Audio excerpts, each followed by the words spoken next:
When the war ended, the victors searched the ruins of Japan for the architects of its darkest crimes. But in the frozen fields of Manchuria, they found something different, an empty compound, still warm with the ashes of documents burned just hours before. The walls were cracked, the laboratories were silent, and every prisoner who once lived behind those doors had vanished without a trace.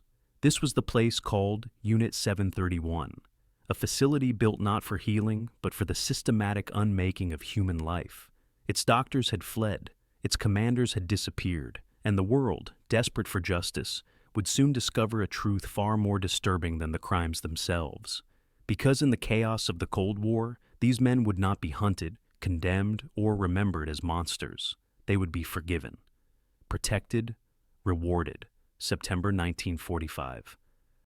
The war in the Pacific has been over for 3 weeks. In the northeastern corner of China, near the city of Harbin, Soviet soldiers approach a massive complex of buildings sprawling across 6 square kilometers.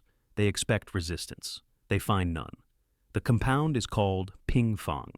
On maps, it appears as a water purification facility.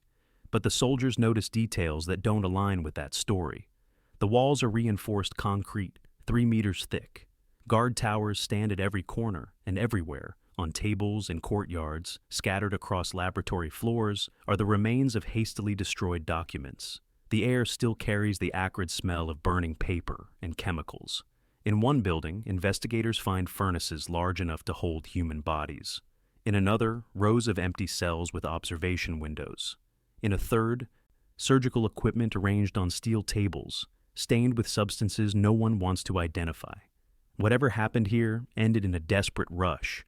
The fleeing occupants left behind fragments, just enough to hint at the scope of what occurred, but not enough to prove it, not yet.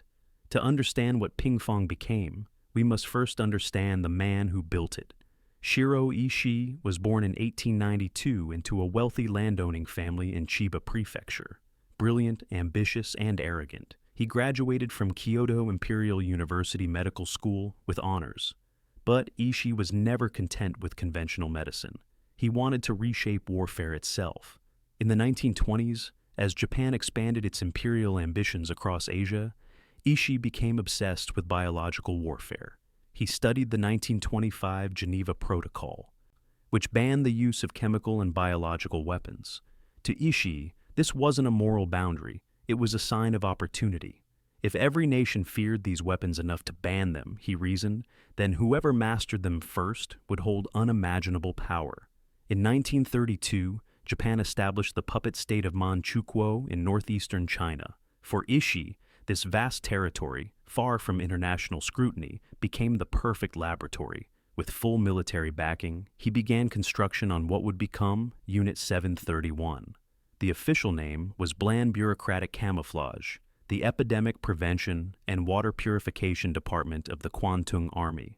But everyone who worked there knew its true purpose. This was where Japan would develop biological weapons capable of winning wars before soldiers ever met on the battlefield.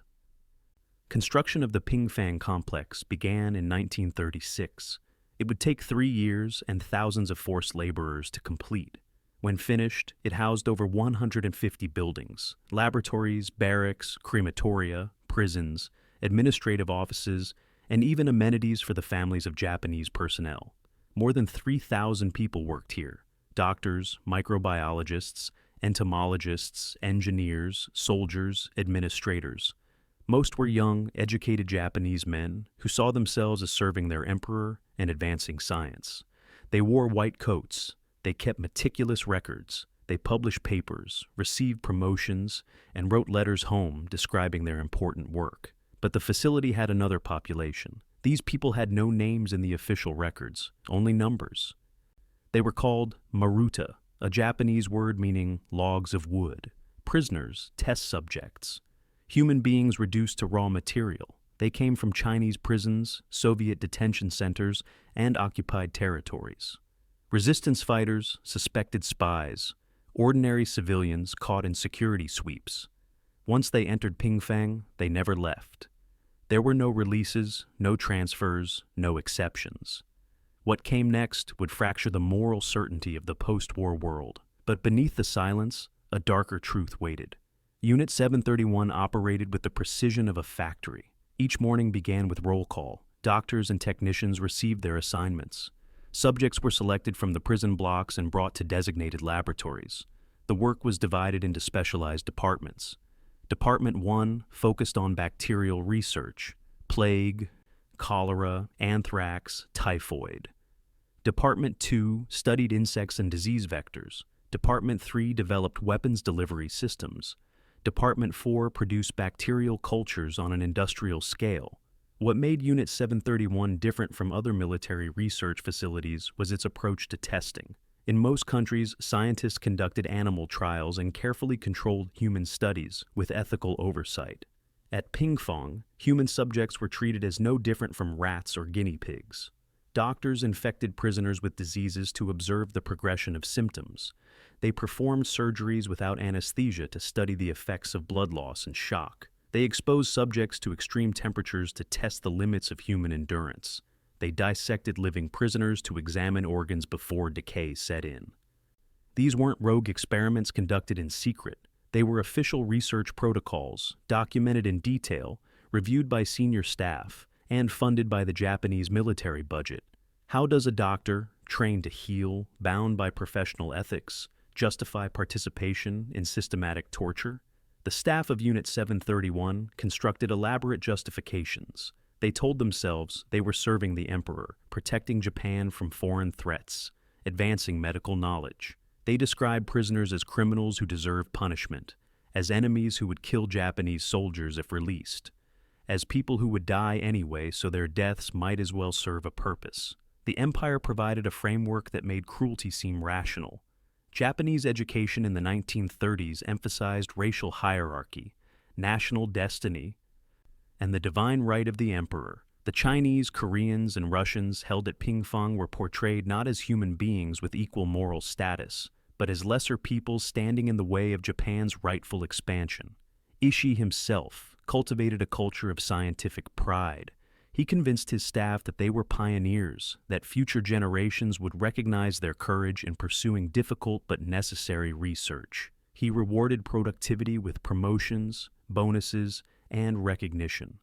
Those who hesitated were reminded of their duty or quietly transferred away. And so, the work continued, day after day, year after year. Thousands of prisoners entered the compound, none left alive. Ishii's ultimate goal wasn't just research, it was deployment. He envisioned biological weapons as the tool that would give Japan decisive military advantage. Unit 731 developed ceramic bombs filled with plague-infected fleas, designed to shatter on impact and release their contents without destroying the biological payload. They created contaminated food supplies to be left for enemy forces. They bred rats infected with plague and released them near Chinese towns. Between 1940 and 1942, Unit 731 conducted at least 12 field trials in Chinese territories. Aircraft dropped plague bombs over villages in Ningbo, Jinhua, and other cities in Zhejiang and Hunan provinces. Wells were poisoned. Food supplies were deliberately contaminated. The effects were exactly as designed and worse. Plague outbreaks swept through communities. Cholera ravaged towns. Thousands died in agony, with no idea why this sudden catastrophe had befallen them. Chinese doctors and nurses struggled to contain outbreaks they didn't understand, many becoming infected themselves. Conservative estimates place the death toll from these operations at over 200,000 civilians. Other historians suggest the number could be much higher, with effects rippling outward for years as diseases spread beyond the initial targets. By late 1944, Japan's strategic position had collapsed. American forces were advancing across the Pacific. Soviet armies massed along the Manchurian border. The empire that had seemed unstoppable just years earlier was contracting, burning, dying. At Pingfang, the work intensified. Ishii pushed for more experiments, faster production, deadlier weapons. There was talk of a final devastating attack, biological weapons deployed against American cities. A last desperate blow that might force negotiation rather than total defeat. But time ran out. August 6, 1945, Hiroshima. August 9th, Assepel, Nagasaki. The Soviet Union declared war and invaded Manchuria. On August 15th, Emperor Hirohito announced Japan's surrender. At Unit 731, the order came down from Tokyo: destroy everything. What happened next would determine whether justice or expediency would define the post-war order. Ishii received his instructions from military headquarters in Tokyo: eliminate all evidence, terminate all test subjects, evacuate all personnel, leave nothing that could be used in war crimes trials. The destruction began immediately. Staff loaded documents into furnaces and watched them burn. Laboratory equipment was dismantled and buried. Buildings were rigged with explosives.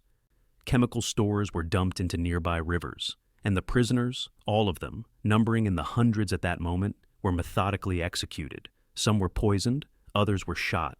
Bodies were burned in the facility's crematoria, working day and night. Ashes were scattered. Burial sites were concealed. The goal was total erasure, not just of evidence, but of the victims themselves, as if they had never existed, as if none of this had ever happened. On August 14th, the day before surrender, Ishii and his senior staff boarded trains headed south toward Korea, then to Japan. Lower-ranking personnel followed in waves over the next several days. By the time Soviet forces arrived, Pingfang was a ghost town.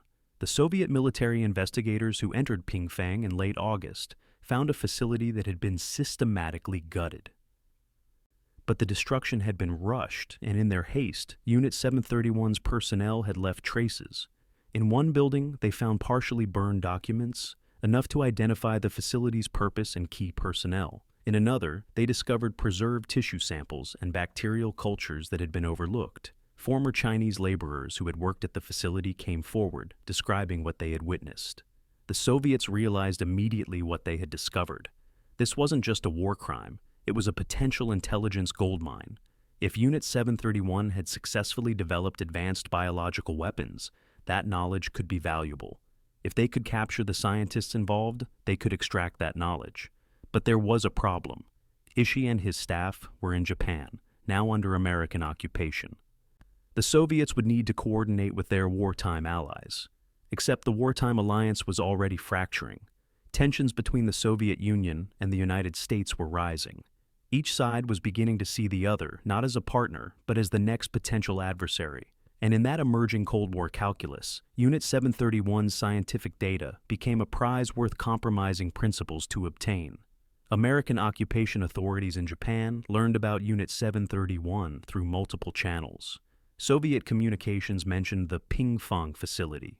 Chinese nationalist forces provided information about biological warfare attacks. And American intelligence officers began hearing rumors about Japanese scientists with specialized knowledge. In early 1946, when investigators from the Allied War Crimes Commission began tracking down former Unit 731 personnel. Ishii had gone into hiding, but other staff members were easier to locate. Under questioning, they provided fragments of information, enough to confirm the program's existence and scope. The initial American response was clear. These men should face trial alongside other war criminals. The evidence of crimes against humanity was overwhelming. Preparations began for potential prosecution. But then, a different group of Americans became involved, not lawyers and judges, but intelligence officers and military strategists. They looked at Unit 731 and saw something different. They saw years of human experimentation that had produced data no Western nation possessed. They saw scientists who understood biological warfare in ways American researchers didn't. They saw, in short, a strategic asset. In Washington, a debate began that would never be made public. Should Unit 731's personnel face justice, or should they be recruited? The arguments for prosecution were straightforward. These men had committed atrocities comparable to Nazi death camp doctors. They had tortured thousands of innocent people. They had conducted biological warfare attacks on civilian populations. Failing to prosecute would undermine the entire principle of the war crimes trials. But the arguments for recruitment were pragmatic. The Soviet Union was becoming hostile. The United States needed every advantage in what was shaping up to be a long geopolitical struggle. The data from Unit 731, horrible as its origin was, could help America develop biological warfare capabilities and defenses. And if the United States didn't secure these scientists, the Soviets would. The debate didn't last long. Pragmatism won. The decision was made at the highest levels of military intelligence. Unit 731's personnel would not be prosecuted by the United States. Instead, they would be offered a deal. In that moment, the line between justice and strategy dissolved. What came next would haunt the moral legacy of the post-war order for generations. Finding Ishii took months. He had gone underground, hiding with friends and family in rural Japan, moving frequently to avoid detection. But American intelligence eventually located him through intermediaries, former military contacts who still maintained connections. The approach was made in early 1947, not with arrest warrants, but with an offer. The terms were stark and cynical. Ishii and his associates would provide complete documentation of Unit 731's research, every experiment, every result, every technique. They would brief American scientists on biological warfare methodology. They would cooperate fully with ongoing research programs. In exchange, no prosecution, no extradition, no public exposure. Their crimes would be classified. Their names would be protected. They would be allowed to resume their lives in Japan, free men. Ishii negotiated carefully. He demanded guarantees not just for himself, but for all Unit 731 personnel. He wanted assurance that neither American nor international military tribunal would pursue charges. He wanted protection from Soviet demands for extradition. And remarkably, he got it. The United States agreed to all his terms. Over the next 2 years, Ishii and his colleagues provided American intelligence with thousands of pages of documentation, reports on human experiments with plague, anthrax, cholera, and other pathogens, detailed records of frostbite studies, surgical data from vivisections, results from field tests of biological weapons. American scientists pored over this material. Some were disturbed by its origins. Others rationalized that the data existed regardless of how it was obtained, and it would be wasteful not to use it. The information was incorporated into American biological warfare research programs at Fort Detrick and other facilities. Ishii personally briefed American researchers, describing methodologies and experimental designs in clinical detail. He showed no remorse. To him, this was still science, still strategic necessity. He had simply changed employers. The official documentation of this arrangement remained classified for decades. In public communications, American authorities claimed to know nothing about Unit 731, or to have found no evidence warranting prosecution. It was a lie maintained at the highest levels of government. While Ishii negotiated his freedom, Chinese survivors and victims' families tried desperately to make their voices heard. Witnesses came forward describing biological warfare attacks on their villages. Former forced laborers from Pingfang testified about what they had seen inside the compound. Medical records documented plague outbreaks that coincided with Japanese aerial activity. Their testimonies were detailed and consistent. They described the planes, the ceramic bombs, the sudden appearance of plague-infected fleas, the mass deaths that followed. They provided names, dates, locations. They begged for investigation, for recognition, for justice.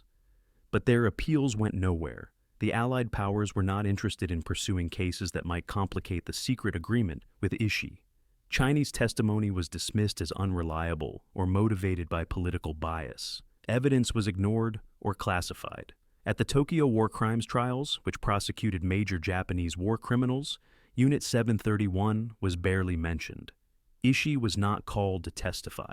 The biological warfare program was treated as a minor footnote, if acknowledged at all.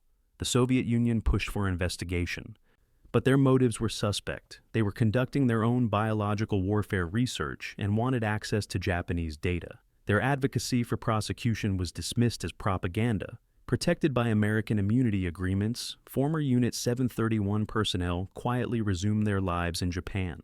Ishii retired comfortably, living in Tokyo until his death from throat cancer in 1959. He gave occasional interviews to trusted contacts, but never publicly acknowledged guilt.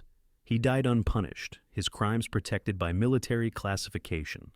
Other Unit 731 doctors returned to prestigious careers. They became university professors, hospital directors, heads of pharmaceutical companies, leaders of Japan's medical establishment. Their wartime service was quietly omitted from official biographies, mentioned only in vague terms, if at all. Some rose to positions of significant influence.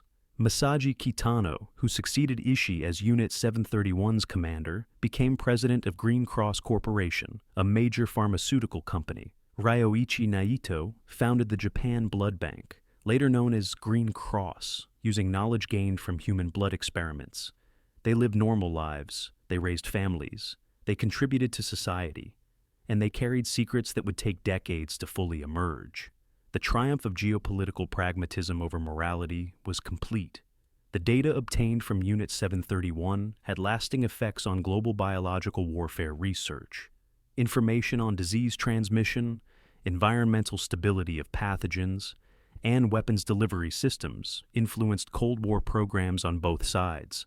The United States continued developing biological weapons through the 1960s, until President Nixon unilaterally ended the offensive program in 1969. The Soviet Union maintained extensive biological warfare capabilities through the 1980s. Other nations pursued their own programs. All of this research built on a foundation that included knowledge purchased with immunity for war criminals. The ethical compromise made in 1947 rippled forward through decades of military science, and the question haunted every researcher who encountered this data. Is it ethical to use information gained through torture? If knowledge exists, regardless of its criminal origin, should it be employed if it might save lives in the future? These questions remain unresolved. Medical ethics boards still debate whether Nazi and Japanese human experimentation data should be cited in scientific literature. Some argue that using it validates the crimes. Others contend that suppressing it dishonors the victims by making their suffering meaningless. There are no easy answers, only the uncomfortable reality that evil produces consequences that extend far beyond its immediate victims. For decades, survivors and victims' families fought to bring Unit 731's crimes into public consciousness. Chinese activists documented testimonies, gathered evidence, and pressed for international recognition. Japanese journalists and historians worked to overcome domestic resistance and denial. American researchers combed through declassified documents, piecing together the story of immunity deals. The story began emerging in the 1970s and 1980s. Books were published, documentaries were made, news articles described what had been hidden for decades. Survivors finally had their testimonies recorded and believed. In 1997, a lawsuit was filed in Japanese courts by Chinese survivors seeking official acknowledgement and compensation. The case dragged through the legal system for years. While judges acknowledged that Unit 731's crimes had occurred, they dismissed the case on technical grounds, citing statutes of limitations and state immunity doctrines. Japan's government has never officially apologized for Unit 731 specifically. General statements about wartime suffering have been made, but detailed acknowledgement of biological warfare programs has remained politically difficult. Compensation has been minimal, recognition has been grudging, justice remains incomplete. In Japan today, Unit 731 remains a contested topic. Some Japanese citizens, historians, and officials acknowledge the crimes and support full historical accounting. Others resist these narratives, viewing them as attacks on national honor or exaggerations by hostile nations. Japanese school textbooks have treated the subject inconsistently. Some editions include detailed accounts of Unit 731 and biological warfare. Others minimize or omit it entirely. Political pressure influences what children learn about this history. In China, Unit 731 is widely remembered and taught. A museum stands at the Pingfang site, preserving ruins and displaying evidence of what occurred there. School children visit on field trips. Survivors' testimonies are recorded and preserved, but even there, the full story is complicated. For decades, the Chinese government emphasized Japanese cruelty while downplaying the role of American immunity deals.